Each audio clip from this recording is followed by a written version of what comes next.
The Batteries Included podcast is brought to you with United Chargers and their Grizzly range. The next generation of Grizzly is here. Meet the Grizzly Ultimate, the most powerful AC Level 2 charger for home use.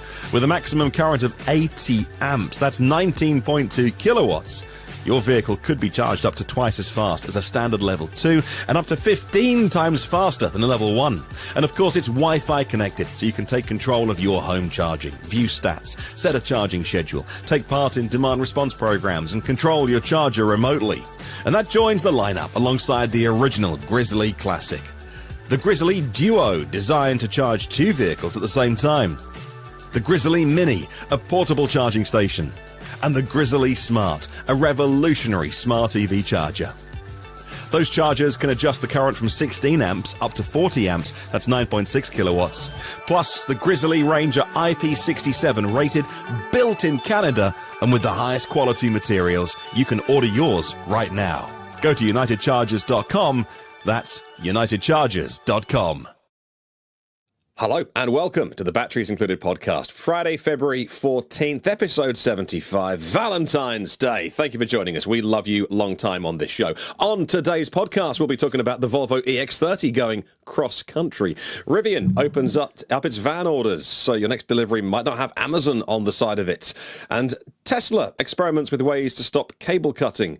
And, of course, much, much more. Plus, one of us this week got one of our EVs wrecked.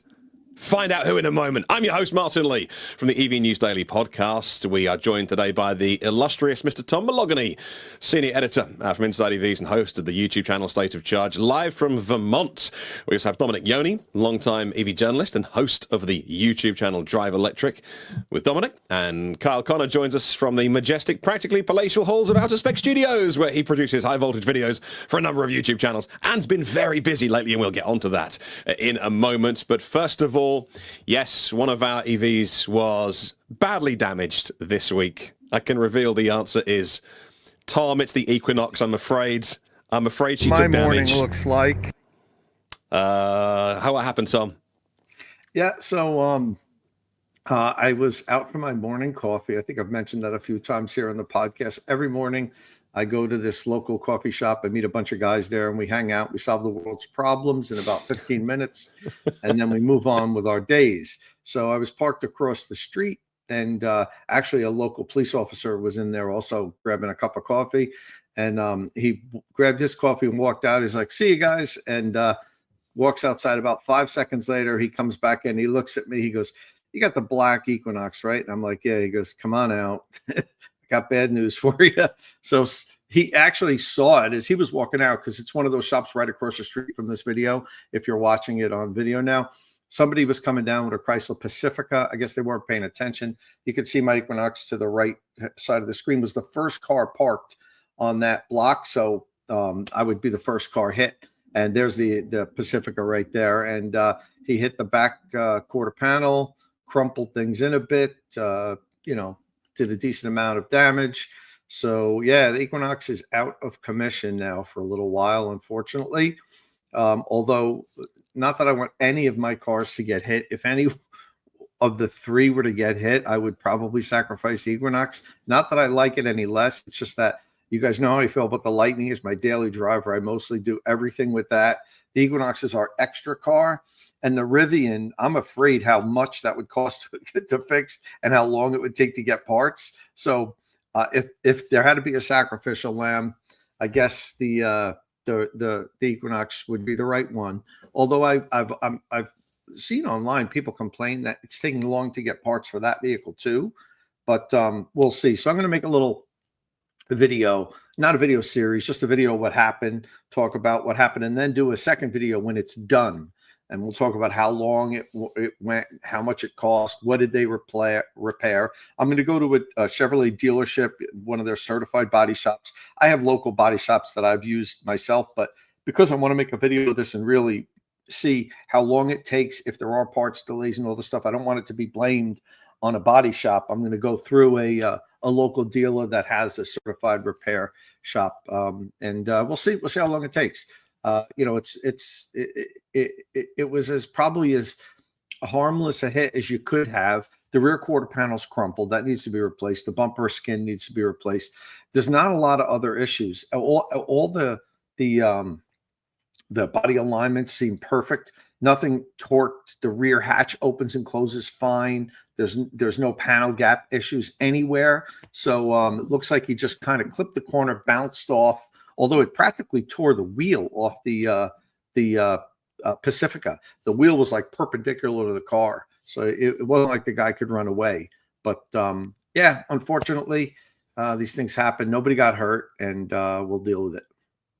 Yeah, looking forward to seeing those videos, Tom, and yeah, keep us in the loop of how it goes and the parts supply and all those kind of things, because you know, none of us want it to happen to us, and if it happens to somebody else, you know, can learn from it and things like that. So yeah, lots of it's a busy week for news, busy week for videos on various channels, and Kyle and the Outer Spec team. But firstly, just to so I was away last week. It was my wife's birthday, actually on show day, so I took it off and took her to the hotel we got married in, actually, and had a nice meal there and what have you. So I couldn't actually watch the live stream, and then as I picked my phone up and got home at the end of the day, the first thing I do is read the comments, because I'll have a look at what people are saying, and as I'm watching the show, and holy moly, did you join in with the comments after the show last week? I wondered, what the hell have the guys done? Because there was plenty of people expressing displeasure with everyone's various takes. It would have been helpful to have an expert on, as we were talking about the NEVI program and the NEVI funding being paused, and that instruction going out to the states to not spend another penny until there's new guidance. Tom, you took it upon yourself to dig into the details, put together a video with Bill Ferro, if I'm saying that correctly, CEO of Parron. Extensive data there from NEVI. So Tom, maybe what did, if we had our time again, is there anything that we want to correct from last week, or any nuances that we missed in terms of the NEVI funding being halted? Okay, so I wouldn't say corrected. And you said you guys, you know, created a star. I think it was more of me and Kyle than Dominic. But yeah, you know, we had a conversation, and I think the gist of the conversation that I think, and I don't want to talk for Kyle, but I will. Our opinions were mostly of the thought that, listen, this is going to go away.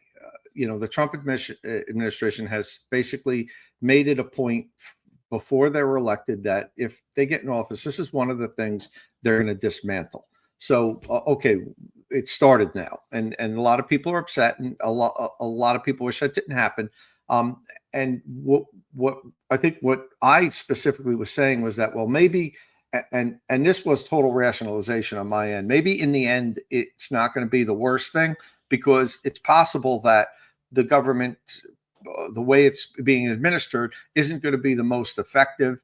Maybe we're not going to get good equipment. Maybe it's going to have bad downtime.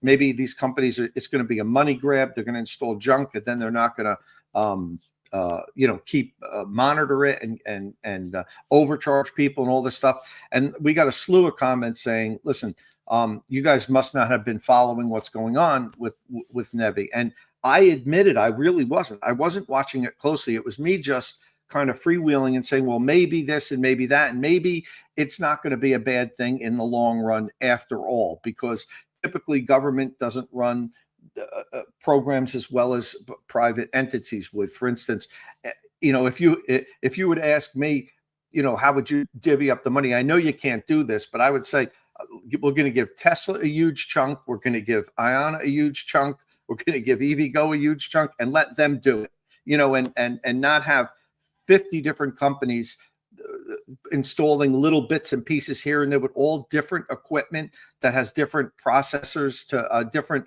authentication processes that confuses people. But I know we can't do that. All right. So my comments, and I did most of the talking. We got a lot of comments. I got a lot of push. I got private emails. I got about a dozen emails. One of the people That's so funny. I didn't hear anything about this. Well, you didn't talk as much as me at the end. I think you basically said, I agree with Tom says. You know what I mean? I don't like the idea of NEVI. That's just my opinion. Yeah. So in any event, one of the emails I got was from Bill Ferro, who's the CTO of Parron. And Parron gathers data on electric vehicle charging, public electric vehicle charging. They have more data than any entity out there. They have more data than the companies that install this stuff, because they have data on everything. Like I know Electrify America has great data on their equipment, but I don't know if they have great data on EVgo equipment, for instance. But Perrin has data on all the public chargers, well, not all of them, but most of them. So I asked, and he sent me an email saying, look, I know you kind of speculated on some things. If you ever wanted to talk about, some of the facts, and we have a lot of data here, I'd be willing to. So I said, okay, Bill, why don't you come on State of Charge, and we'll do an interview. If you could bring some of your slides and show exactly how where we are with NEVI right now, how many chargers have been installed. We've been hearing different things from different politicians for the last year. Like we have 8 chargers in the ground. It costs us $10 billion. There's only a dozen chargers and they don't work. The truth is, I don't think a lot of us even understand how many were installed. Where were they installed? Are they working? Are they down? What companies got the money? How much money did each company get? All that stuff. He has data on everything about this, down to the penny, how much money each company got, where the companies installed the chargers, what is their uptime. And he has a formula to determine uptime, which is much more strict than what the NEVI program provides. Like the NEVI program, the chargers have to be up, they say 97% of the time, but Bill's and Perrin's software has a much stricter way that they determine what uptime is.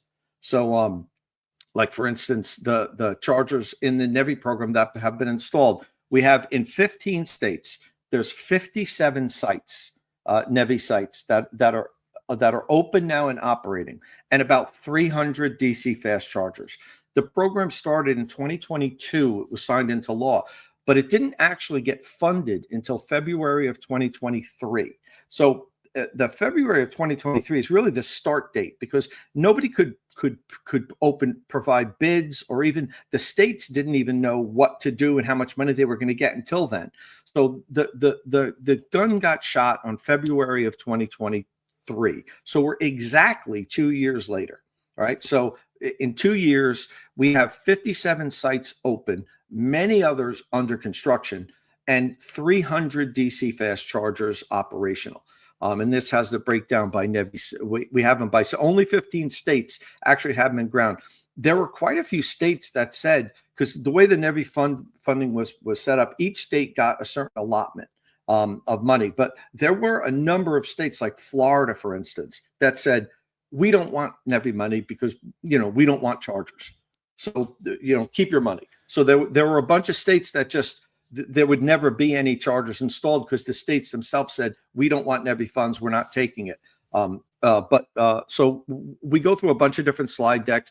Bill explains deck by deck. And I honestly have so much of a better understanding of what the progress of NEVI has been, where I really didn't before. I didn't really know where to go to get this type of granular information. And I wish I had talked to him earlier about it. This is even the slide that's up there now. Look at this granular data. How many days did it took to open the average site in each state from the day they got the approval to the day the site was commissioned and opened to the public? So on average, for the most part, it's less than a year, which isn't bad. When you think about DC fast charging sites, we know how long they take from the day that they get they say, okay, you have the funding, go, and now they have to do their engineering reports, get permits, get utility disconnects, get the equipment, transformers, all that stuff, and turn the keys where it's open. On average, it's less than a year, which I would have thought that a program like NEVI would have extended that program, that timeline. Like I would have said, the private companies are going to do it much faster than, and I don't think, we don't have data on how long it takes. Tesla, for instance, is an aberration. They're really quick with the way they have it set up. But I don't know how long does it take Electrify America or EVgo or even Iona now from the day they say, okay, this is a site we're going to do, to the day it's open. It would be great to have that information. But now we have seen with the NEVI program, it's less than a year.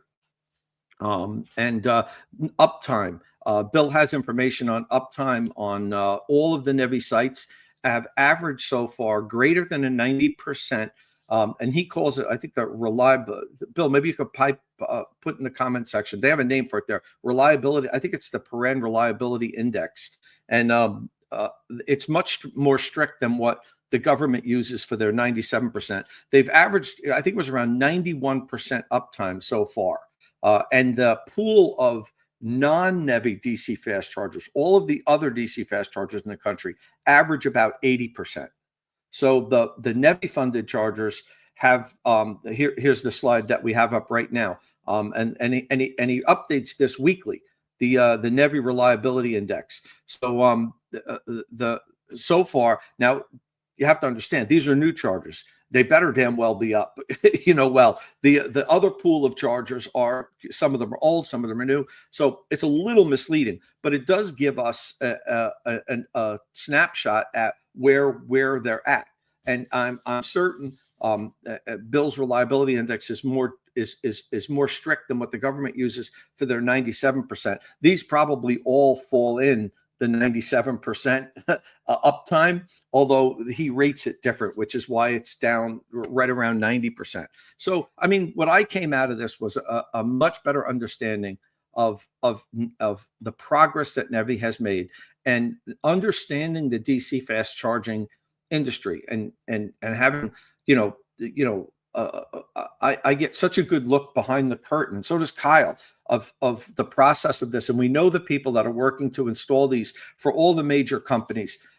It's a very difficult business. It really is hard, and it takes, and Kyle's even installed one on his property, there.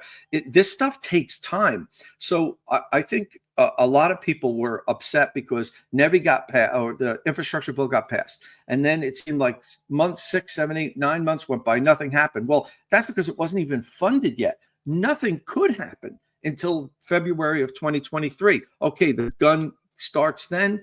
Now we're 2 years later, and this is where we're at. So, we have I personally have such a better snapshot of what NEVI did and where we're at, the exact amount of dollars. Only $650 million has been spent so far, Not even $1 billion. It's 12% of the total allotment.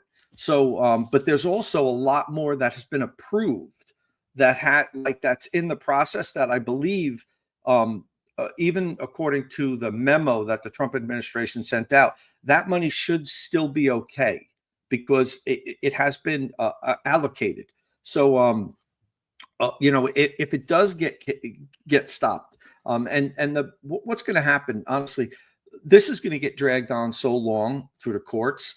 Bill described it great in the video he did. He said it's going to be a death by 1,000 pins. It's not going to get stopped. It's going to take, act of Congress to overturn this. The Trump administration can't, just issue an order to stop it. That's not how our government works, not yet, at least. But what's going to happen is it's going to get dragged through the courts. And the companies are going to give up, because if you run a company, you have employees, you can't tell 30 people, all right, you know what, go home for 8 months.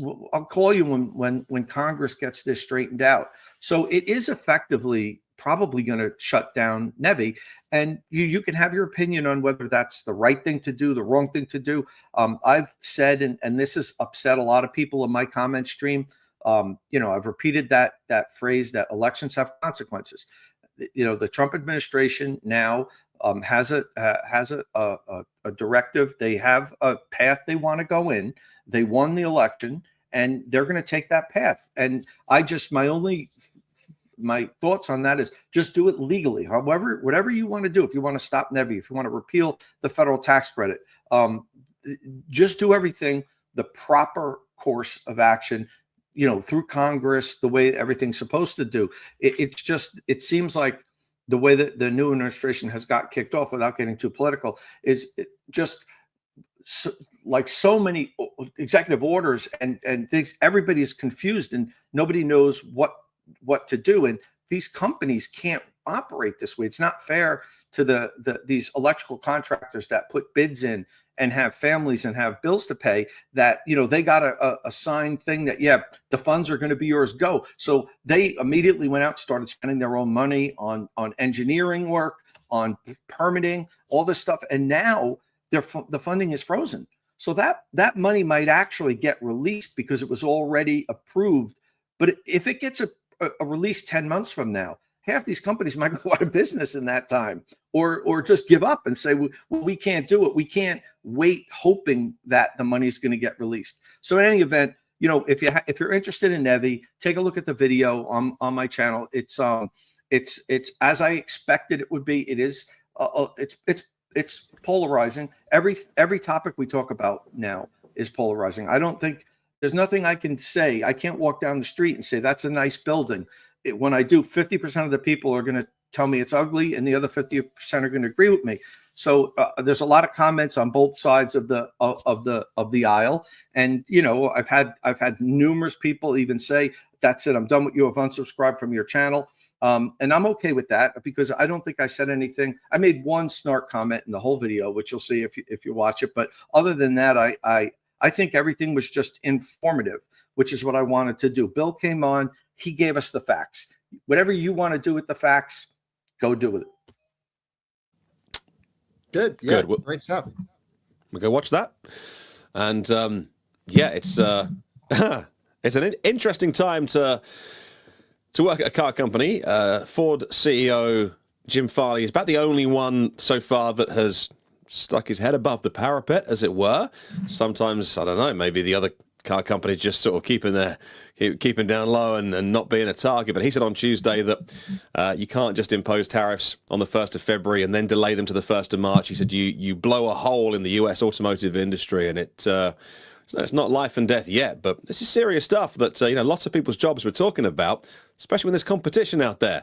And one of us has recently been to have a look at the competition. Carl, a couple of Chinese videos coming out on your various channels. It was interesting that when you walked around China, your shopping malls, which probably mean a different thing to, you know, American viewers. Maybe you don't go shopping in a shopping mall anymore. That might be a thing of the past, but very popular in China to actually go buy your car in a shopping mall, not an out-of-town car dealer on a sprawling lot with all of the stock and the inventory kind of laid out, but actually doing it in kind of shopping centres as well, with the family in a nice internal environment. Sort of very, you know, Rivian design studio, whatever they were called, or, you know, sort of Tesla kind of led with this. What was that like? What was your main takeaway of kind of walking around seeing how the Chinese buy their cars? Well, I think it was really pioneered by Tesla back in the day. Very similar to how you used to walk into a mall in 2014 or 2015 when they were really building out their showrooms. Maybe even earlier than that. You was so weird. That was unusual to find a car dealership or showroom in a mall environment. And a lot of that was because a lot of them were galleries. They were not legally able to sell cars at the time. So it was a good way to catch people when they were already at shopping malls. Also, sort of since then in the US, I don't know what the exact numbers are, but my impression is people just go to malls less and less as Amazon becomes more convenient and shipping to your house and all these other things. In China, they certainly have those types of delivery services, like not Amazon, but you can order anything you want in an app and it shows up in like an hour to your apartment, which is amazing. But they still go to malls. It's still like a thing to do. You go to any mall, and we went to so many different malls in China just because of different meetings we were having or different showrooms where we were filming cars, or restaurants even are mostly at malls. That's just like what you do. And it was interesting. So, you know, this particular mall was just a random mall we went to in the city we were in, and they had, I don't know, 6 or 7 different individual car showrooms, all taking a similar idea. And it was really fun, really cool to be able to check it out. We were just there. We weren't planning on shooting a video. We're like, we should just show everyone what the heck is inside this building. Wow. And can you actually buy the vehicle? It's not just a gallery. Can you configure it and order it there? Oh, yeah, of course. What a great way to buy a car and your groceries. groceries. I think it's good. They offer test drives out of the mall. So they're in the, parking garages. There's like a little test drive where they like keep the test drive cars. They all have chargers down there. And, it's very similar to if you go and buy a Tesla here in the US. And then we've started to see other automakers do mall stores here, at least, like Rivian even just opened up one in Miami this past week inside a mall. And there's a few others coming. And I don't know if Lucid does mall stores. No, Lucid does, because even our Yeah. local mall here in Denver has a Lucid showroom inside of it. So it's not a new concept. Even here in our market, there's just so many more people going to malls in China. And it's, a really nice way to go and, browse around and look at cars. Yeah, and it's nicer than being on a windy out of town parking lot, effectively having a look at cars and doing it inside in comfort. It's a nice way. You take the family to go buy a car, and it was be a good day out. Now, lots to see on your channels, and we won't make you go through everything that's happening on them, because people can go watch all of the out of spec videos. But you have a new EV in the midst, a BMW CE02. What on earth is one of those? Yeah, I just bought yesterday, actually, a new electric vehicle. It's a very small one, though, and it is registered as a motorcycle here, so it is technically an electric motorcycle. But it's like not a moped, it's not a scooter. BMW calls it an e-parkourer. Which is kind of stupid, but they always come up with new categories, like the BMW X3 and X5 were SAVs, sports activity vehicles. So that's just a BMW thing. And then they can say they're best in class because it's a class of one that they made up. So anyway, I got this little CEO2 at my local BMW Motorrad dealership here in Fort Collins. And I'd been searching for these and always sort of in love with the way they look. And I don't know. I've ridden bikes my whole life, love to be on two wheels. And I've never owned an electric motorcycle in a sense. We've had the Zeros on test for a while. We've had a bunch of other stuff on test. And I really fell in love with, just open road, two wheels, electric powertrain. And I'm basically just going from the house to the hub, to the office, to Starbucks. We'll have to get a little cup holder on it somewhere and just to bomb around town. So I think I'm going to use this on a nice day, 95% of the time, just to do my errands in town. And why not? It's so fun. It's over 10 miles per kilowatt hour, they say. We're going to find out. And absolutely think it's perfect just to bomb around the town.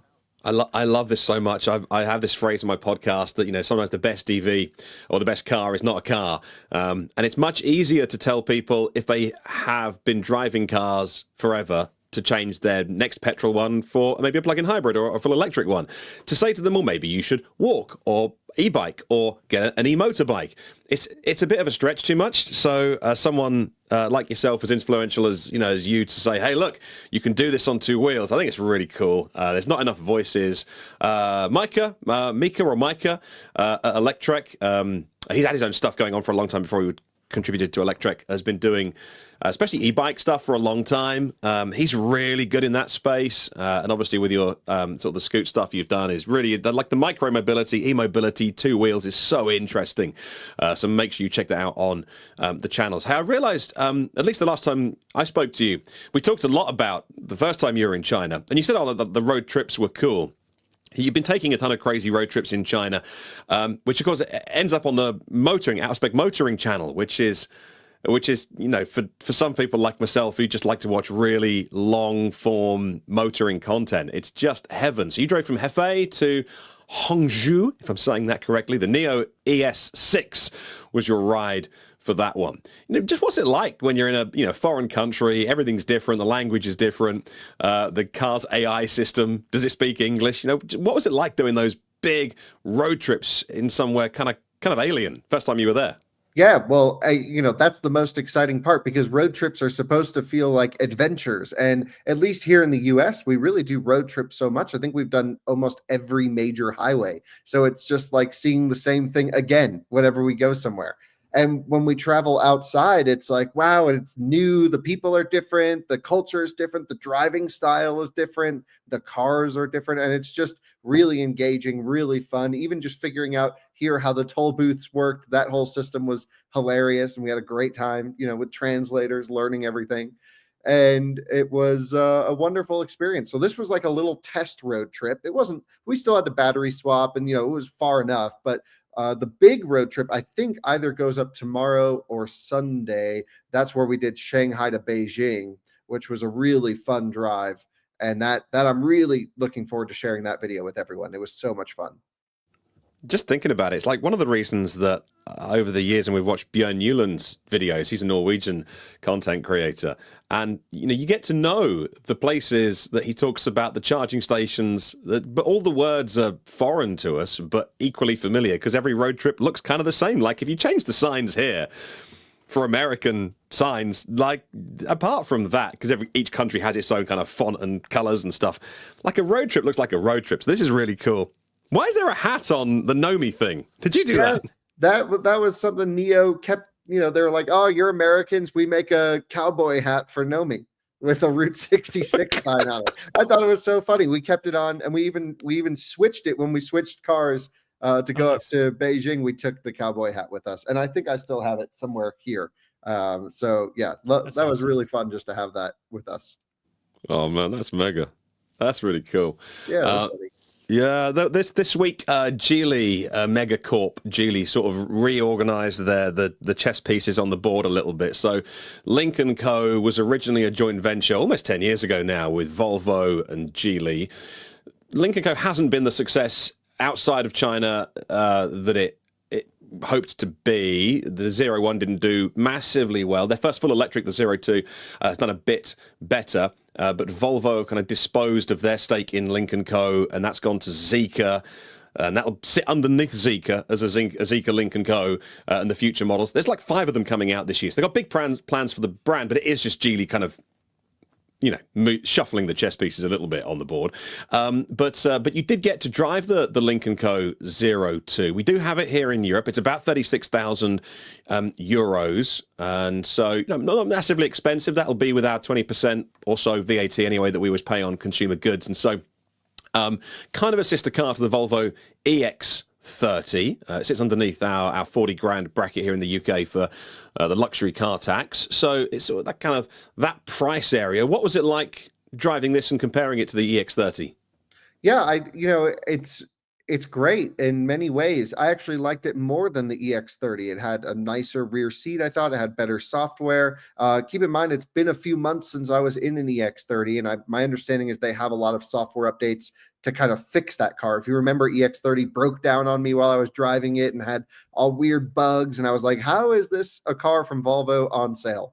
And you can really tell it's not actually Volvo, it's the Chinese who are doing it, and they did not dial it in. Polestar 4, similar story. Polestar 3, similar story. Same with EX90. Software bugs, issues, not refinement. And so I thought I was going to get into this, a brand new electric Chinese car from Geely, and have a bunch of bugs and issues. And we really didn't. But also, to be fair, we didn't drive it that much. We took it to dinner one night. I played around with it overnight, and then we shot the video. So, but the car never did anything abnormal. It never misbehaved. And, I think it's a great option, especially in Europe. If you don't want an EX30 or a Volvo and you want something a little bit different, this really does make sense. Martin, are you getting these in the UK at all? I don't think this one, Lynk Co 02, is here. Yesterday, Xiaopeng announced the G6. It's the Model Y competitor, I think, is the G6. That is going to be right-hand drive, and the first ones come off the boat in March next month. So we're getting those ones. Some of the European markets, isn't it? Yeah, 800 volt architecture. Interestingly, from an engineering point of view, styling-wise, I mean, there's sort of a blandness that permeates many of the Chinese cars, but I don't want to be too insulting because that might be massively appealing to somebody. It does kind of look like a bit like an identikit Chinese car, but still. Yeah, I just don't like the way that the G6 is not exciting from a styling perspective in any way. Yeah, but we get that next month. But I don't think we get the Lynk Co 02. We might get it soon. And this is fully electric, so they might come over here and sell some cars and then sell some credits to the others because we've got a 28% mandate this year. So we're seeing some interesting cars arrive, a bit like the smart. Oh, I've got to call it #5, haven't I? Yeah, that's what it's called. The smart. Can we say Smart 5? Okay, yeah, the smart #5 is what we have to call it, which is it all feels a bit, 2018 on Twitter, but anyway, the #5 is a smart car, and I think for many people actually that don't kind of live in car world, that kind of know what smart They might recognize a Smart because it was next to the Mercedes dealership in their local town, because it was Mercedes, and there's a little Smart 4.2 and then a 4.4. Smart these days is not what people think Smart is. What do you think about where Geely are taking it? This is the hashtag 5. They call it a compact SUV. What did you think? Yeah, well, I'm a Smart owner of multiple Smart cars, the 451 and then the 453 generation. Love them. Mercedes build quality. They're amazing. We've done plenty of videos with them. They're great cars. The new Smart stuff, we've made films with the Smart hashtag 1 and hashtag 3, maybe made it in a video, and now the 5. And this thing is pretty crazy, Martin. This is a 100 kilowatt hour NMC pack, but charges at over 4C. So it's like 410 kilowatt peak charging. It's got 650 horsepower or so, just under that, which is insane. And you go, what is this? I don't care if it's got a Smart badge. Those specs are juicy. That's like 100 horsepower more than a Model Y Performance and charges twice as fast, almost. At least depends on the curve. But, they say like 15 minutes from 10 to 80 on a 100 kilowatt hour pack. That's Taycan speeds right there. That's pretty crazy. So, I mean, really, really impressive specs. This is, of course, coming to Europe, and I think it's already there, maybe just going on sale, maybe just about. The one I drove was a Chinese spec car, but I think they're pretty similar. And I didn't love the interior layout so much, nor did I think it was particularly sporty to drive in the spec that I was in, but it has features and specs. It's got a movie projector built into the front bumper, so you can park it up against a wall, and it's got like a 200-something inch projector that's just built into the car, which is welcome to China. Crazy. And, they even have that little removable speaker you can take and watch it inside the car with the sound system and bring a speaker to watch the same sounds on the outside. I think it's really nicely integrated. Anyway, nice car. Really enjoyed it. I mean, this is 100 million times better as an electric car than the Mini Countryman SE, which is its direct competitor. Yeah. It looks great. We get it in the summer. I think we get it. UK gets it right-hand drive this summer, was what Autocar magazine was saying recently. But it looks cool. I like it. It's nice. It's kind of funky and friendly, like the Mini. That's got some styling to it. But I think lots of people would love this and be really surprised at what Smart is these days. Yeah, Smart's no longer building the little tiny things, which I'm sad about, but I'm also have one, so I'm okay. I don't need another one. And so let's see what else they can do. And they're doing some cool stuff. Just having a look at what other cars are built on SEA2. So Geely's SEA platform, it's more of it's kind of an architecture with lots of little sub things, because there's like SEA and the number. They all do different segments. But SEA2 is B segment to D segment, Lynk Co, Z02, the Smart 3's on it, Volvo EX30's on that one. Okay. And the Zeekr X and more. Okay. Interesting. Yeah, it's just all different sizes. So like electrical architecture, basic layouts the same, but each one's adapted in their own little way. Interesting. Yeah, that seems to, I'd love to know how these cars translate. I'd love to drive this over here in Europe and see how it translates. Because as you say, all of the sticking points with EX30, with Polestars, has been because these are essentially a Chinese platform. And they're just not, they weren't ready for the markets they then got moved into. Which is, the downside of the speed. But these cars have come to market so quickly compared to if Volvo had done their own platform, for instance, or something. So that would have been a 10-year project, and these cars can come mega quick. So they're so fast, and I think they're doing the like ship it now, fix it later thing, which you can kind of do with over-the-air updates, but I'm not a fan of that approach, as I've made many videos about. But in general, like we have a bunch of EX30 owners in our comment sections, especially in Europe, and like the complaints have gone to zero. I haven't seen any EX30 complaints recently. And so like they did get it sorted. So, annoying, not great for brand reputation at launch. EX90 launch in the US, I would say, is almost a failure. I went on the first drive 8 months ago, 6 months ago, something like that. And we're just starting to see them hit dealers, and they still don't have their driver assistance stuff sorted. And like, oh man, what's going on? But, as long as they can get that all sorted, it should be good. The cars, like I'm a pretty big fan of Geely Group is like Volkswagen of China. And in general, I really like their cars across the spread. Like they have some really nice stuff. Yeah, it looks good. It's just all different. The differentiation is it's just slight. They've got so many brands with so many models. Like it's like they have a whole a net cast across the market. Really, to just grab as many people as possible. Have you seen any EX30s in town yet? I mean, I looked around last night to see. I see there were some deliveries, but there's like none on cargurus.com or cars.com. Right. So what happened was we got the first batch, the first ship. I think it was just one ship of 700 cars, 680 cars came from China right before, I guess, whatever tariffs went in. And so then there's the pause while we wait for the Belgium cars. Okay. 10 lawn gnomes makes an interesting observation. I doubt anyone would be nearly as excited for this Volvo if there was a hint of a proper electric Subaru Crosstech or even Forester. Yeah. And I think that's not that far off the mark for sure. Absolutely. It's a great little space. I really want to go to China now. Watching all this content of yours, Tom. When are we going back to China, Tom? I want to go and drive these cars now.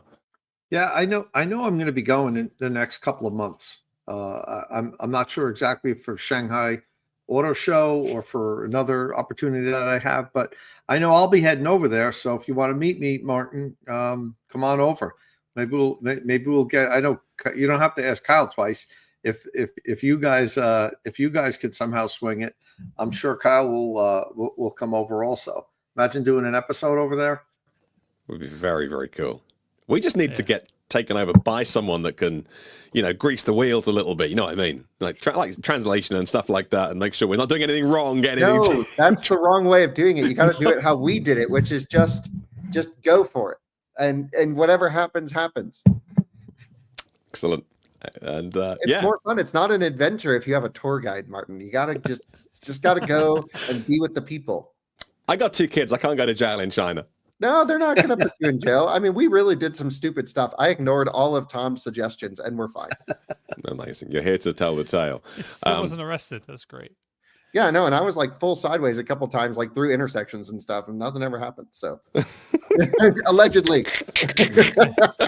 There's no evidence. There's no evidence. The Zeekr mix has some tire left still on. See what happens when you go back and they've reviewed all the video footage. Yeah, whatever. Yeah, that's the thing. Your cars are performance oriented. He snuck in under the radar this first time. It's the second and third time he goes back that he has to worry because there'll be notes on his file. Yeah. I mean, okay. It'll make a good story. Stuck in a Chinese jail. Yeah, it's not. I mean, it's not in the it's not in the running order this week. It's not an EV thing, but Tesla's new factory opened in China, which is not a car thing. It's the mega factory to make mega packs. They make 40 gigawatt hours of mega packs a year capable. They get some cells coming in from BYD's FinDreams. So it's not all Tesla. It's not all their own stuff, but that was 9 months from beginning to end. From sticking we went there, Martin. Oh, did you? Yeah, it was cool. From the first pile in the ground to then the last steel fit out 9 months, because the Shanghai Gigafactory to make the cars was a year to the day, conveniently. But that was 9 months. It's insane speed. So, man, I want to see it. What should we talk about? Actually, I got one thing. Sorry. Speaking of adventures, because we're talking road trips and stuff, we are going on an adventure in a few. Where are you going? We are going from the northern tip of Norway, which is North Cape. We've done a video up there before, but we're going to do it in the middle of winter, which will be cool. And we're going all the way to Tarifa, which is the southern tip of Spain. It's the longest you can drive in Europe. That's going to be amazing. Yeah, we're taking 4 cars, I think. It should be really fun. Nice. Wow. And that looks like this, basically. Yeah, that's our basic route plan. And man, just the logistics of trying to get 4 cars and 8 people to North Cape is hell. We've been going through it this week. It's so nearly impossible to coordinate this. Wow. But we're going to make it work, and it should be really cool. Oh, it's not a race or anything. We're going to take a week to do the drive, We have a few racetracks, winter test facilities, stuff like that booked out. So we'll slide the cars around, and should be really fun. I think the idea, we haven't totally locked in all the cars yet, but we're working on it. And it seems like our plan is coming together every day. We inch a little closer. I think we're going to take one American, one Chinese, and one European car, plus a filming vehicle. So should be really fun. You haven't, you know what Chinese car? Just yeah, curious. we know, but we're not going to announce that yet. Good. Okay. Yeah. That'll be fascinating. And as you know from being over here, like charging, like none of those things in terms of long distance EV trips are difficult. So it's not as if the challenge is to do it anymore. But yeah, there's actually no challenge here. It's just we've done all those big races. I think people are just kind of, and me, I mean, the I-90 Surge was a lot of work, a lot of stress, 10 cars, racing. We just want to go on a road trip. We just want to go see stuff. So we're going to bring, all the regular out of spec people that you see on our channels all the time. And we're just going to go for a drive. Amazing. So Yeah, those Nordic countries are fantastic, gorgeous, beautiful places. I saw in the country that on X.com that someone had mentioned you were planning on going through Sweden, but suggested you do Norway instead because it looks better. But I've never been to either, so I'm not trying to slate any. I've done both routes. So I've gone up Norway, down Sweden. It's like 5 times faster to do Sweden. It took us 4 or 5 days alone just to get from Oslo to Nordkapp, going through like you have to go through little cities like Bodo and Trondheim, and just you work your way up essentially.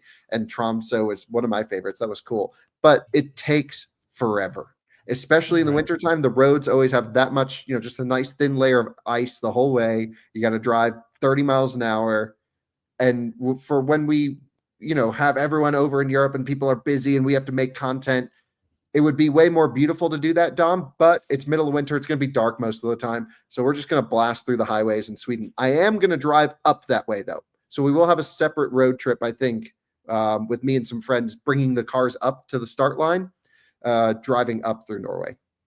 Cool. Very cool. It's going to be awesome. Are you going to go to Volvo's cold weather testing? Like they own a few lakes up there.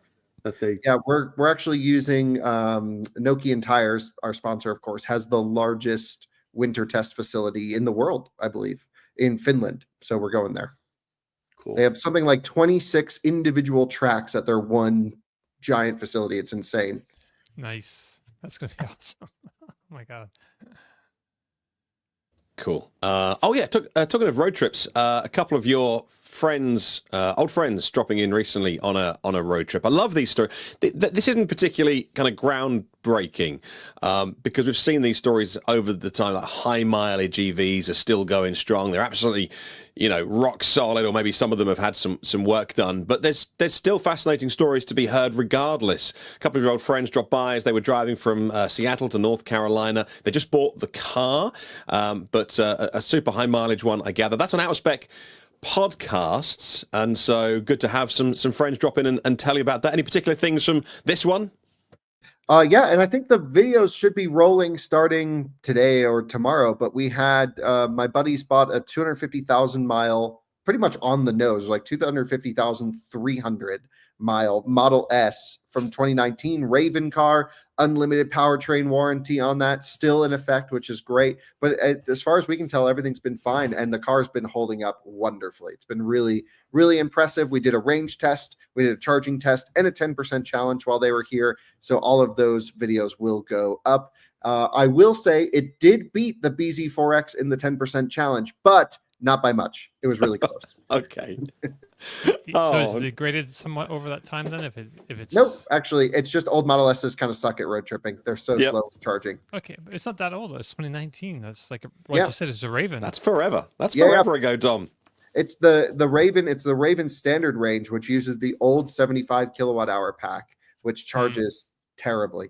It took 2 hours and 50 minutes to go 0 to 100. Oh. Yeah. And that's how they all are. That's the 75 pack lifestyle. Yeah. And as far as we can tell, I think it's in one of the videos, but it lost about anywhere between 15 and 18% capacity. It's not too bad.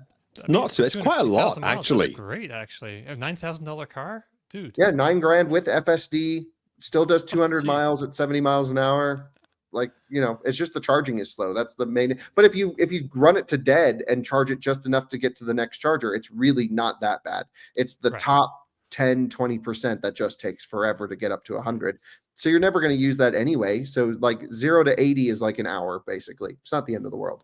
No, it's not the end of the world. All right, let's move on. We'll talk Volvo EX30 soon and Rivian van as well.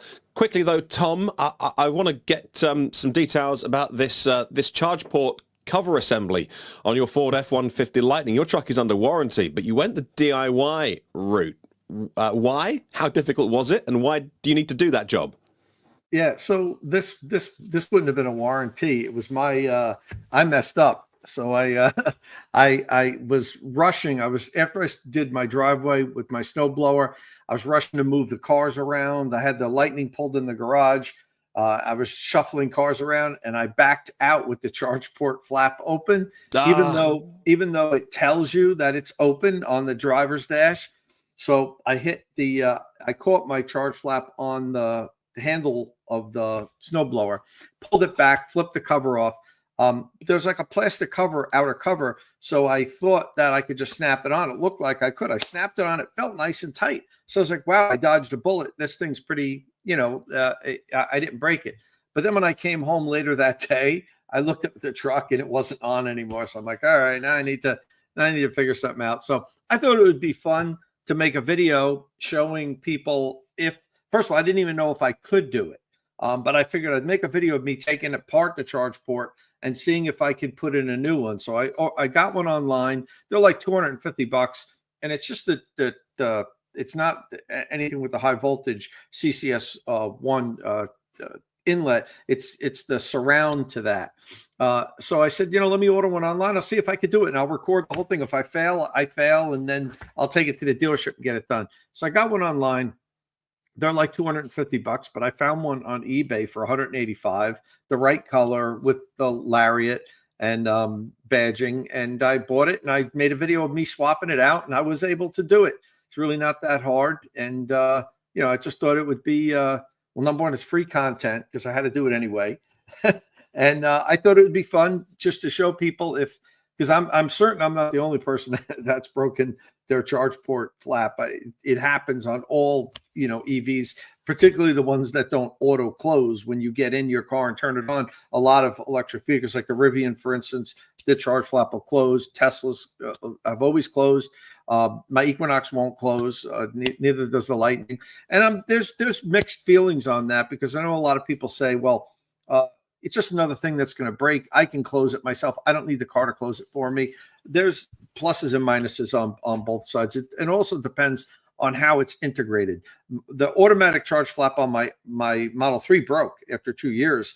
It wouldn't open. So it was under warranty, so I didn't have to pay for it. But that would have been an expensive repair if it was out of pocket, more than what this cost me. But yeah, I made a quick video of me pulling it out. I learned, I saw how you can remove the existing one. It basically just snaps in. I did it, swapped it out, and everything's good and charging up. Buddy is worried about the snowblower. Did it survive? Oh yeah. The snowblower was fine. I mean, it just caught the tip of the charge flap. I mean, the snowblower didn't even move. It was just enough to pull it back and kind of damage the hinge a little bit and break the cover off. But I mean, it's in there really hard. I had to yank on this thing really hard to get it out. It just snaps in place. There was no screws or anything.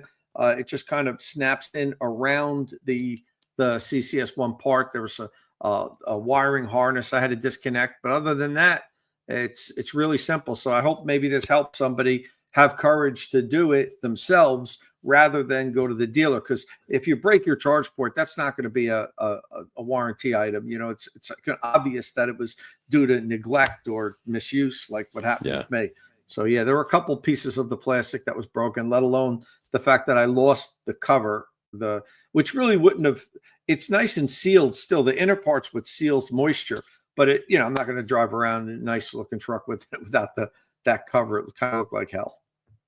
Yeah, so many car bits just snap together, don't they? It always freaks me out when you have to take bits of car apart and you've got pry tools or something and you think, am I going to massively break this? But they do just sort of come apart, really. And you're like, oh, okay, there's nothing complicated about putting the car together or even taking it apart. But it still freaks me out. I still hate doing it. But I think I'm going to massively get a big bill for myself and break something. But anyway, let's talk.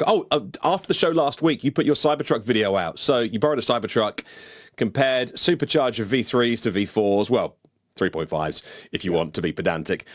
Real world charging test 10 to 80. I'm guessing, without spoiling the end of this nice chunky video that you put out, not a massive difference between the two chargers. So there's only a little bit of a difference if you plug in for like 8 minutes or less. You know, if you just go and plug in, because you're going to get the 320, 325 kilowatts up front in the beginning, and you'll end up 2 or 3 percentage, you know, ahead, state of charge points ahead with the V3.5. But then over the course of the full, let's say you go 10 to 80, the V3 catches up because the other charging session is going to slow down a little bit earlier. So all in all, it was like a minute and 10 seconds difference. You know, so, you know, really makes no difference. If you're there for a couple minutes, like here, I stop it right here. This is like the greatest advantage. After 5 minutes, it's 3 points ahead, and it's gotten 3 more kilowatt hours, you know, so that's it. There's your biggest advantage. Unplug and leave now, and you've won. But once you stay longer, it really doesn't make that much of a difference. These are the two charging curves, and that little red section there is that little, those are kilowatt hour that you've gained. But the look at how perfect, and as you would expect, and as it should be, the charging curve is repeatable. We don't get that with other electric vehicles. Sometimes I'll plug in on 3 or 4 different chargers, and the graphs don't line up. And that's one thing that Tesla does well. They give you good repeatable charging curves time after time. It's virtually the same. Of course, we've talked about this. We think they should charge faster at this point. Tesla was ahead. Kind of the rest of the market has caught up with them and surpassed them in many instances. Tesla should be pushing that a little bit more, but I will give them the fact that I love charging Teslas for the point that I know exactly what I'm getting. There is no variation. I mean, other than if it's really cold or whatever, but Teslas do a good job of you know, maintaining battery temperature as long as you let the car know you're going to charge. So yeah, and the only thing I will add on this topic is that the Lightning got a charging an update, over there update that Ford started pushing it out about 3 months ago, and the Lightnings now accept 500 amps. Oh. So previously it was 450 amps for that short the short 8-minute boost. So I just did an updated Lightning 10 to 80% charging session just to see. It made a significant difference. Not only does it have that extra 50 amps for the first 8 minutes, but it holds a higher charging rate much longer than it did before. It used to do the boost and then drop down to like 120 and hold that nice and straight. Now it's got the boost and it charges at like 160, 150, 155, 145 before, and it holds that way down before. So my 10 to 80% charging session was 5 minutes faster than it was previously. That's significant. 5 minutes is a lot to chop off of a 10 to 80% charging session. Did that beat the Cybertruck 10 to 80? Because I think Cybertruck's the quickest 10 to 80, right? Yeah, it still doesn't beat it, but the Lightning's battery is bigger. But it still doesn't beat it. It's close. Yeah, it's close. The Cybertruck that we just showed was 36 minutes, 35 and a half, 36 minutes. And now my recordings are showing like 38 and a half minutes for the Lightning. So whereas it was 46 minutes.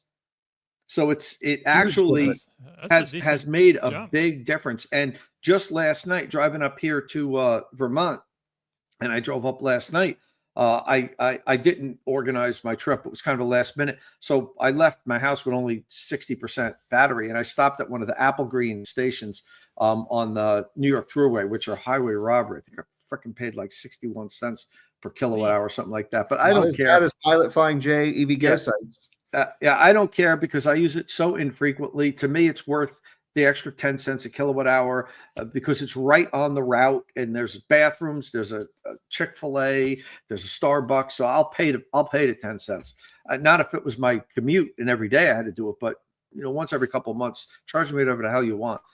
As long as it works for you and the chargers work. And last night I plugged in at exactly 30% when I got there. And I wanted to see what the 30 to 80% took. And now I can't believe I have bad memory. It was 26 and a half or 27 minutes. And so I looked up my previous recordings because I have dozens of Lightning recordings. As you guys know, I put out the videos. And the 30 to 80% was always right around 30, 31 minutes. So it even on that, it compressed like 4 minutes off, which, it might not make that big of a difference, but for geeks like us that like to analyze that stuff, it really, even the 30 to 80 made a 4 minute difference. So Ford has improved the charging characteristics. It's not just up front with the 500 amps. The whole charging curve now is different. So now I've got to go do some more recordings and put out a video showing exactly how much better it did. And I might even overlay the Cybertruck, since Kyle brought up the point that it's the best, it still is the best fast charging truck. Which is so lame. That's where we're at. That the Cybertruck, which still charges like ass, technical term, is the best of all the trucks. Honestly, the one I would go for still is Silverado Sierra. Yeah, it's inefficient. Yeah, as a C rate and as a 10 to 80 time, it's not as fast. But that thing just, in the 10% challenge does pretty well. Yeah. I don't think we've ever run a Cybertruck in the 10% challenge, which is a crime. I don't know why. I got to call Ryan after this, because that's what it really comes down to, is how many usable miles per minute can you add in 15 minutes? And my truck, we should run my truck too, because it's kind of worst case scenario, but my buddy's got a totally stock dual motor and another buddy's got a totally stock tri motor. So we can run those. Cool. Yes. The EV Geek. Thank you so much. It's really kind. Thank you for supporting our little chit chat every Friday morning, Friday afternoon. And Kyle, let me know if you want me to send my new Lightning recordings to Ryan. I know we're sharing some data. Yes, we want those for the website. That would be great. That would save us a lot of time begging to get another Lightning back here from Ford. So if we can just throw that on the website, that'd be great. And another interesting thing before we move on, what I was watching how many kilowatt hour the station's delivering to the Lightning during all my charging sessions now, and I'm comparing them to when the truck was brand new. Is when I did all those. For the first 8 months I owned the car, all I did was DC fast charger just to get all this data. And the amazing thing is, it's the same amount of kilowatt hour delivered in those sessions, like 10 to 80%. Was like within 1 kilowatt hour to when the truck was brand new, and it's almost 3 years old now, and I have 33,000 miles on it. And so I think that's interesting. Now, that's not an exact way to measure capacity, but it's pretty damn good. It gives you a good, if I'm charging on the same charging stations basically, and seeing how much is getting pumped in. If I had a significant capacity loss at this point, those sessions, the 10 to 80% would be a less of a amount of energy delivered. I guess what we don't know is how Ford is hiding the degradation. Are they just eating into the buffer at all? Because that's, some automakers just do that to hide user displayed degradation. They also, to be totally honest, some of the annoyances we've had with Lightning from thermals, from other stuff, that's also what leads to really long duration, is they're really not stressing those cells hard at all, which makes for, I think, a worse ownership experience, but long term maybe does really reduce degradation significantly. That could be, and a lot of it could just be them playing tricks. Like, there's always going to be degradation. There's no way around it. But how do they hide it? I don't know. Yeah. I found it was interesting that, I had expected my 10 to 80 to show like, 4 less kilowatt hour than it did when it was brand new. And I'm not seeing that. It's virtually the same. Yeah, and I know a lot of Ford owners, Mach-E and Lightning, that I've seen no reports of big degradation on there. And I'm not totally sure, like even if you do 100 to 0, I guess, does it matter if there's degradation if the user doesn't feel it? Like if they're just eating into the buffer, maybe that doesn't matter at all. That's kind of nice. But that does mean you're stressing the cells harder and harder as they age. And then once you reach a point, it might just, boop, I don't know. Yeah. I don't know. Yeah. It'd be great if these companies would give us their, battery management strategy, but no one's willing to talk that, at least on camera. You might, Kyle and I might get little hints from people with wink and, this is between us, but nobody's going to give us the secret sauce of how they manage their battery capacity. That ain't happening. But, for all the crap that I give Ford on just not having a fully integrated system, which they're getting better, but super slow at the rate of progress that I've seen, they really do and have built a customer base that loves their cars, that do the job fairly reliably, especially in the case of the Lightning, not so much in the Mach-E case with their high voltage junction box issues, but I think that's been solved now. And I know many Ford owners that just love their cars. It would be a hard sell for me to go for one like a Mach-E over an Ioniq 5 just for the charging differences. But Ford EV owners love their cars. They do. Volvo owners love their cars too. Like that segue. Let's move on. Dom, you can get this EX30 on screen for us all to have a look at while I talk about the EX30 on sale now in the US. But before you go for the twin motor performance trim that's available in the US right now, which is the quickest Volvo ever made and brutally fast, there is now a cross-country version. The press shots were all taken in some sort of Swedish log cabin environment, which looks brilliant and exactly where this car deserves to get photographed. It's not the first Volvo to get the cross-country treatment. I think the cross-country concept was back in '97 with the Volvo V70 XC, standing for cross-country, a ruggedized version of the station wagon with a bit more ground clearance. It was mechanically different, so a bit more ground clearance, all-wheel drive. Exterior styling changes as well, and it was the first time Volvo did that to kind of compete with the likes of Subaru, Legacy, Outback. V70 led on to the XC70 in 2003, and again lifted all-wheel drive stuff like that. The V60 Cross Country was in 2015. And so that name has been around for a while. V90 Cross Country, of course, and the V40 as well. Now, the EX30 gets skid plates front and rear, some different black plastic panels, the A and B pillars, and the roof get painted black. Okay. It is raised. It sits higher off the ground. It comes with 19s. An 18-inch wheel is optional. You can order the Cross Country Experience package with roof bars, a roof rack, mud flaps. Now, Chris Reefer, who a car reviewer on YouTube, and according to him, Volvo has adjusted the software to allow for less the ESC, the electronic stability control systems, to interfere, so the car can spin up its tires, maybe helpful in low traction situations if you can drive, and also, more fun as well. And so we're getting a look at this video right now that it's, they call it an experience, not just a car.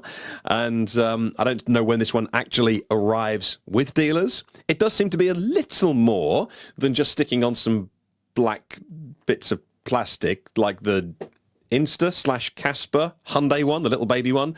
That's got a cross version, but that's just some bits of black plastic. It's mechanically the same. This does seem a little bit different. Does it live up to Volvo's cross-country kind of heritage, though, Kyle? Would you be putting an order in for this? What do you think?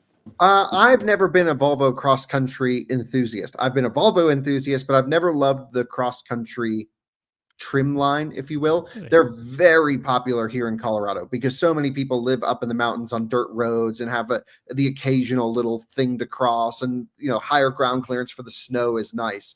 But I either want like an off-roader or my car slammed and sporty. And so I'm like, can you put this ESC tuning on the normal car? That's what I would be interested in. Right. Dom, what do you think?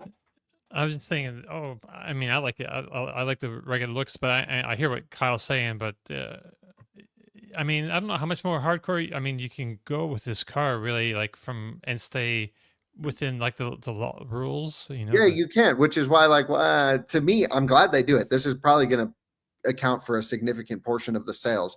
Me personally, I think I would still check the normal box and not go for cross country. Yeah, but these will be more popular here in Colorado. Every EX30 will be like, because it's not as outrageous as like the Ioniq 5 XRT or the Mach-E Rally. It's just like a Volvo that can go on dirt roads. Okay. Okay. I mean, yeah, they didn't even say, like, I was looking through the press releases, like how much they raised the suspension up. Like, I don't know how much higher it is. It doesn't look like it's, hugely higher. I mean, it's already got, it already comes with big wheels on it. Yeah, but it's kind of interesting to see that, like this kind of car, this segment. I mean, this is not as extreme as some of the other ones, but just like you mentioned, the XRT, whatchamacall, Ioniq 5, the Mustang Rally. I was supposed to go to this event, and it was really funny. Volvo's like, "Hey, come along. You can come drive these cars." And I was like, "Oh, hell yeah, it sounds awesome." And then they messaged me back a couple days later, and they're like, "Oh, actually, we have no room. You can't come." No. And then I'm like, "Well, why'd you invite me?" And I haven't seen any U.S. coverage of this. Maybe there's some out there, but like, I don't know why. Maybe we pissed them off with something. I don't know. But anyway, I was a little bit bummed because I've never been at Volvo's winter test facility. I would have loved to go. I was more excited about that than the car. Yeah, I recognize that's the same lake I drove the Polestar 3 on. So that was really good track. That's cool, isn't it? And now this little car sold almost 100,000 units in Europe alone. It's because there's well over 100,000 units globally now in about a year and a half.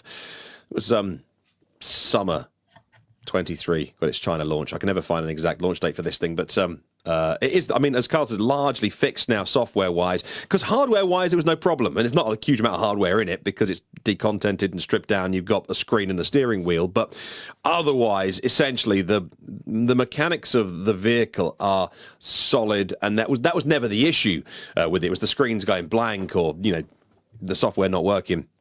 And so that's all been sorted, and that's all been fixed.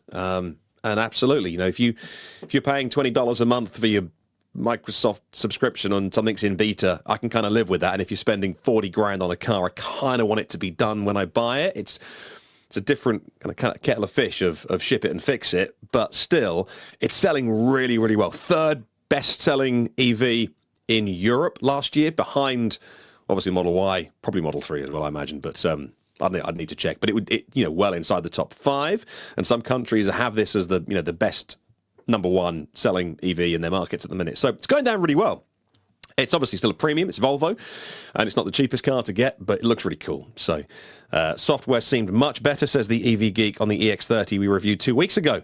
Still a lot of dings when driving. Well, if it comes from China, it's going to ding and dong all day long. So if you can turn those off, that'd be amazing. And also here in Europe as well, we have a bunch of stuff that cars have to have when they first turn on to warn you when you go too fast. And so again, just give us one button to turn it all off, please, car makers, and everybody will do that. Right, so that's Volvo EX30, which is very cool. Now, Rivian. Amazon was an original big investor. Not original, but certainly a long time big investor in Rivian, and as part of that, also a big customer that had an exclusivity deal for Rivian's commercial vehicle, the EDV, electric delivery van. It's a fascinating thing, but now that deal's ended, and so Rivian's opened up sales of the Rivian commercial van to not quite to anyone. We can't walk in and buy one, but a fleet. If you're a business customer, fleets of you can. Can you? Can you just say that you're a business? Sole trader or something? Of one. Sole trader. Yeah. I need one vehicle. That was confirmed this week. Yeah, you could just buy one. Oh, man. Yes. Get one of these. Kit it out for RVing and go fill your boots. This is a great van.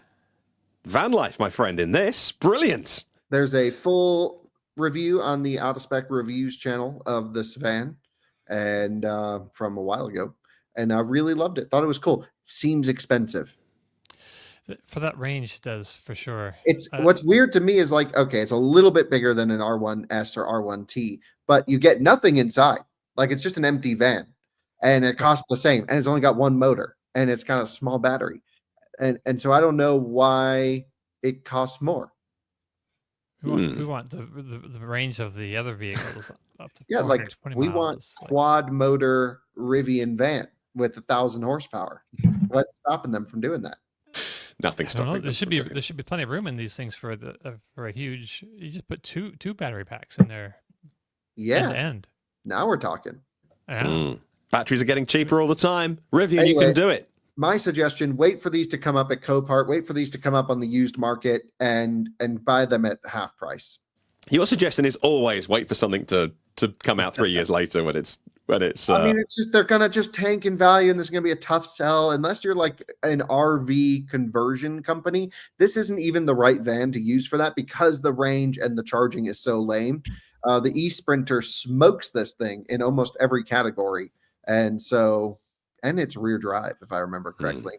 Yeah, so I would go e-Sprinter over this. As much as I love the design of this, and as much as I loved driving it, I've then since had the opportunity to drive the e-Sprinter, and that was really amazing. Yeah, that's there cool. are some on the Copart. Alex mentions. Yes. Brilliant. Alex Bessinger is our EV fixing expert. He works on fixing all kinds of EVs across the spectrum. We should have him on the show actually at some point. Out of Spec Renew. Subscribe. Absolutely. Yeah. He's Go check it out. Trying to keep up with all your projects. Kyle, we didn't even talk about your i-MiEVs, right? Oh no, I bought 2 new electric cars recently. Right. And then we Why? What have you done now? Well, Alex runs our Out of Spec Renew channel, and he always sends me whatever random, like the worst imaginable cars on the planet is what he sends me every day. And I go, yeah, we need that. That's amazing. So he sent me 2 Mitsubishi i-MiEVs, both of them broken. And I was like, let's go buy them. So he went and he did the deal and bought them for the channel. And we are repairing them, restoring them, and bringing them back to their former aspiring glory. I can't wait. I really want to drive one of those. I've always, that was one of the first EVs kind of out there at all that back in the day when we were scrounging for EV stories to write about, there was always like, oh, the EVs finally made its first appearance in New Zealand. And oh, yes, a freaking EV story I can write about. And so I've been, I've never actually got a chance to drive one. And yeah. I don't think I've ever driven one either, but I can't wait. So we're getting new cells coming anyway. The whole thing will be on Out of Spec Renew, but I spent $1,500 on both of them, which is like the same amount of money. I had to get a colleague a cell phone recently. It's like the same money as an iPhone. And we got 2 cars. I'm like, this is amazing. Amazing. Yeah, The that iPhone works. That's true. The iPhone's more useful than the i-MiEVs at the moment. Yes. Yeah. Wow. I love these old EVs. And they're not even, say old. They're not massively, in terms of like car culture, they're not old vehicles. So I'm sure they still need some love. And I love stuff like this. It's so cool. Yeah, I think the batteries were toast essentially in both of them. One of them was like almost kind of working, and one was just dead completely. Wow. All right, before we go, we will talk about one of the dumb things that happened in the world of EVs this week. Well, I think it's a dumb thing anyway, and you can tell me I'm wrong. But first of all, this is not dumb at all. Tesla is trying out a few different approaches to cable cutting. We had a charge point solution recently, and now, according to Reddit, well, there's one V4 supercharger with its cable wrapped in some sort of mesh sleeve and a warning of do not cut pressurized. What does it mean? Well, theories are it has liquid dye inside, a bit like, I guess, with some sort of security measure, some money vans, or I don't know, to stop a diamond heist. They have this sort of smart water, it's called, where it's got sort of dye that sticks on you forever. So it's like a DNA thing, and the police can pin you to the crime. That's a cool idea. They also engraving property of Tesla on bare copper wires, and they're putting in new anti-cable cutting precautions. I love stuff like this. This does seem an experiment, but I'd love to know more about it. And this seems an entirely sensible thing to do, because if you were going to cut that and get absolutely covered in something, I don't know, sticky or that ties you to that police can pin you to, well, that's very cool. Well done, Tesla. We like that. It's kind of what it looks like if they actually cut it with the pressurized dye, if that's actually what it is. When you cut the pressurized, we're watching a video for our apparently audio that's listeners. what happens. Which I don't know. I'm looking at this. I'm thinking, oh, okay. Well, actually, if you know that's a thing, you could easily kind of prepare for that. But did you see what else they did beyond this? No. Yeah. It's on the next. It should be mentioned in the bottom on the notes there. What's that? Oh, on the cables themselves, on the copper wires, they invent property of Tesla. Oh, okay. That's cool. I just love stuff like this. Like, we'll find ways to get around people doing property of Tesla Motors. Then you need to have scrap yards that have a conscience. Yeah, I guess so. These guys are there to make money. You bring in, 500 pounds of copper, and I don't know if you ever went to scrap yards. I have plenty of times. I used to, when I was doing construction, always take the spare wire. You bundle it up, you tie it all up in big chunks, and you could take all this Tesla stuff and roll it up in this one, and then have like an outer wrapping of the other wire that you're bringing in, and no one would even see that. So it's good that Tesla's trying to do that, but that stamping, I don't know how much of a difference that's going to make, because the scrapyards want to make money, as well as the guy dropping the stuff off. I would think that that's not going to have that much of an impact. The stamping on it, the name, they're still going to do it, but maybe the dye stuff would. I don't know. Dominic mentioned that if you know that it's there. I don't know. Can you wrap it with like rags? But then you have to cut it somewhere. It's going to spray out on you. So it has to have some sort of an impact on it. I just think it's going to make the watch. Look at how much bigger and bulkier those cables are now. Yeah, I'm sure this isn't like the perfect solution, but it's cool to see them trying. Yeah, absolutely. We'll try stuff, and because it's crazy. It's got so much scrap value. The people will do stupid stuff if you're desperate. Yeah, it's like $15 to $20 for like a Huber Sooner cable, 500 amps worth of copper, and that's all some people need just to get by. Yeah, we had a new water tank fitted, a new copper water tank that's got spray foam that's about 2 inches of spray foam on the outside. But if you know what it is, it's a water tank. And it's about 5 feet high, and it arrived on a pallet, and I left it in our front garden for like the 3 or 4 days till the plumber turned up. When he turned up, he's like, I thought this got delivered a few days ago. I'm like, yeah. He's like, you have any idea how much that's worth in scrap? If someone wants to turn up in my house and take a pallet off my driveway, then they're more than welcome to give it a go. But he was amazed. He's like, this stuff gets nicked. And I'm like, well, no one came by my house and nicked it. But like, it's a real thing. Like, people are doing stupid stuff to make money. But there we go. When we have hot water, no one nicked it. Hey, before we go, a couple of things. Firstly, this is what I think is dumb. Chevrolet revealed their Blazer EVR. Now, the Blazer EVR is a NASCAR prototype. They've got it behind the barriers at Daytona, so you can go and have a look at this. Now, what I think is interesting is the Blazer EV SS. If it's on sale yet, not yet, it will be soon, or being delivered. That's going to be the pace car for Daytona 500 this weekend. And that's good because it exposes, it's marketing. It's like advertising on the Super Bowl last weekend, like the Ram Charger did. It's a good idea. Like, it gets EVs in front of people.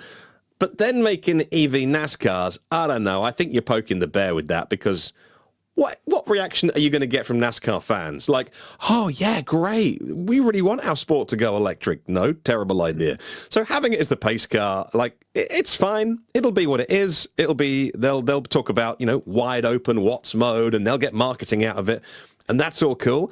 But then to go make one like Ford have done, like NASCAR have done, made prototypes of these things and show them off. Hey, this could be the future of your sport.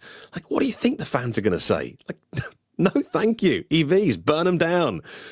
Anyway, so that's being shown off. I don't think making them next year was going to be a hybrid year, but that's all gone quiet.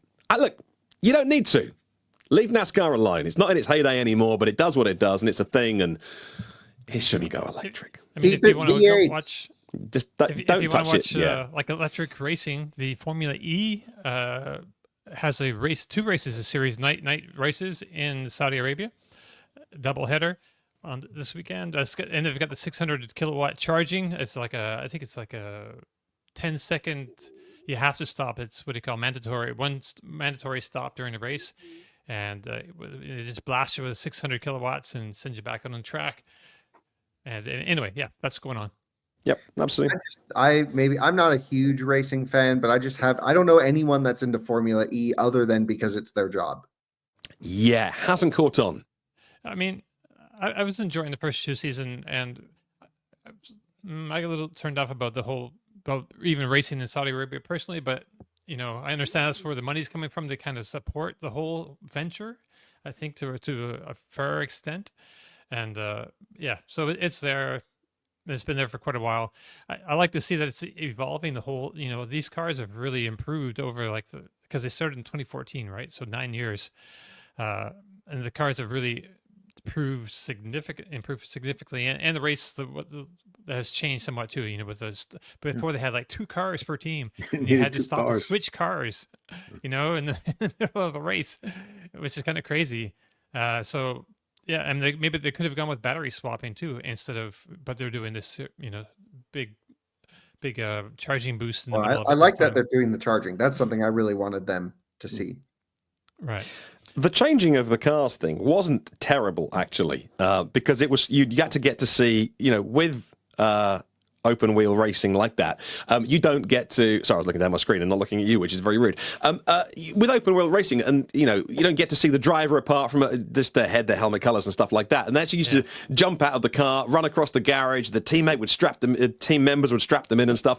It actually wasn't terrible, but it was a necessity. Now they can charge the cars, and the fact that everyone has to do it. It levels the playing field. Then you can just change strategy and what have you. Now, look, the Mexico race of Formula E was actually very, very good. I love racing, and it was great. It was great racing. But there is absolutely something about the noise. I've been lucky enough to go to Daytona, and why would you want to take away that experience? If you stand by the fence, you don't know what 200 miles an hour is like until you see cars like that close. Your body shakes. Don't interfere with that. NASCAR's not in its heyday. No one's disputing that. It's a dumb idea to make it go electric. Leave it alone. Anyway, tell me I'm wrong. I totally agree with you. Racing, combustion. It's fun. It's exciting. The noise is amazing. When you're at a NASCAR race and the whole thing rumbles, I don't actually care about NASCAR racing. I just like to go there, drink beer, and feel the stadium shake. Yeah, you feel the whole thing shake, man. Yeah, right, Before we go, we can fit one more thing in the last 3 minutes. Kia is gearing up for Kia EV Day 2025. They're going to do it in Spain. They did the first one a couple of years ago, and they're going to show off their latest models. The highlight is it'll be a few things, actually. Their platform beyond vehicle, the global debut of the Kia EV4, and introduces a concept vehicle at the last event. They'll also be showing off their PV5 and some concept stuff as well. So I think the EV4, futuristic design of the EV4. We got one picture of that this week. I think maybe that was the EV. Yeah, anyway, I think it's just the back end. And so that's very, very exciting. Kia presenting those models, EV4, PV5, concept EV2 as well. What's the most exciting thing here? Probably EV2, if I'm honest with you, because Europe has got new CO2 goals this year. The UK goes to 28% on our mandate for EV sales. It's not quite as simple, but it allows you to sell more petrol and diesel if you do a certain thing. So it's not really a mandate, but the small car thing is just going to take off this year in Europe. And so the EV2 won't be out this year, I don't think, but it's another 20 grand car. And when you look at the cars around 20 grand, they're actually coming with a ton of personality. Like, small EV cars are way more interesting than big EV cars. Renault 5 looks amazing. Fiat Grande Panda. Like, the platform is fine from Stellantis. Like, it's going to charge at 100 kilowatts. It'll be fine. But they've done really interesting things with the styling. Citroën EC3 is a little blander, but still very interesting. And they're just there's more about them than the cars that are 5 grand less, like the Leap Motor T03, the Spring, Dacia Spring. They are 15 grand, but they are, a little bit less interesting. But that 20 grand price point in Europe, so I'm so excited about 20 to 25. It's just full of really interesting small cars. And so Kia EV2 will be bigger than we think Hyundai Insta, physically a bit bigger. I'm currently in love with the EV3. That's a 30 grand car. Perfect for families. Like, if you want a perfect family car, look at the EV3. It's got enough range. You've got 2 choice of battery size. It'll do a ton of miles. But the EV2, all of a sudden, that 20 grand price point, you get really interesting stuff. So that's coming. What's the date on that, Dom? On EV Day, did I say? I can't remember now. I've turned a page. That's coming. I was just thinking, you were mentioning the Kia EV3 and its competition. Chris Reefer, who we showed on the show just a little bit ago, KRISRIFA. He has a video comparing the Kia EV3 with the Volvo EX30 and another car which slips my mind at the moment. So if you're kind of curious in how those cars all balance out, so yeah, EV Day is going to be unveiled on the February 27th. I'm not seeing when it's launching for sale here on this 82. press There's I think test vehicles on the road now, so it might be end of the year. Okay. Maybe. But there you go. Exciting. I'm glad we squeezed that in. I like it a lot. That's probably where we're going to draw a line under today's show. Thank you for joining us. I think we're done. I think we got there. I think we may be done. That was good Time fun. to go have ice cream. If you have any, I'm going to go and sleep. My 2-year-old was up in the middle of the night vomiting, and so after that, no, it's fine. But after that, you never really sleep because you're just like making sure that she's breathing, and so I'm going to go and sleep because it's the end of the day here. So I've got a bit more work to do, and then I'm going to wrap it up. But otherwise, I'm looking forward to seeing what all the comments are after the show. Because if you don't get to watch the live stream, then please do leave us a comment afterwards as well, because we love to see it, and we love to, happy Valentine's Day, says Jeff Keenan. And Anthony says, great show, but Anthony has very low standards, so I'm not surprised. I just wanted to add before we go, EV Geeks here in the comments, they have a channel on YouTube. They do they're in Arkansas, I believe, and they get cars from their local dealers. They've developed some relationships with their local dealers and have a regular flow of reviews. And for some crazy reason, they decided to invite me on the show last week, and we put up there's a hour-long video with me talking about EVs on their channel too. So if you want to check that out, if you're a sucker for punishment, that's up there. We will. We'll go check it out. Sorry, Mike. Mike says I was thinking about ice cream, but now I'm thinking about vomit. Sorry, Mike. My bad. Yeah, it was like cottage cheese mixed with tomato ketchup, but I'll not mention any more. If you have any comments, please leave them below. And if you like the show, give us a thumbs up. The reason for that is because if you do that, it tells YouTube that other people like you might like this. If that makes sense. Hit subscribe and tap the bell icon so you always get notified of our new shows. Did one midweek where Dom and I were looking at EVs on our Battery Bargains show. We should do a truck one soon and compare the Cybertruck to the other trucks that are around as well in the used market, because that is fascinating too. Thank you very much for joining us, and we will see you all again very soon. Bye-bye. Oh, no. Dom, say ciao. Oh. Ciao.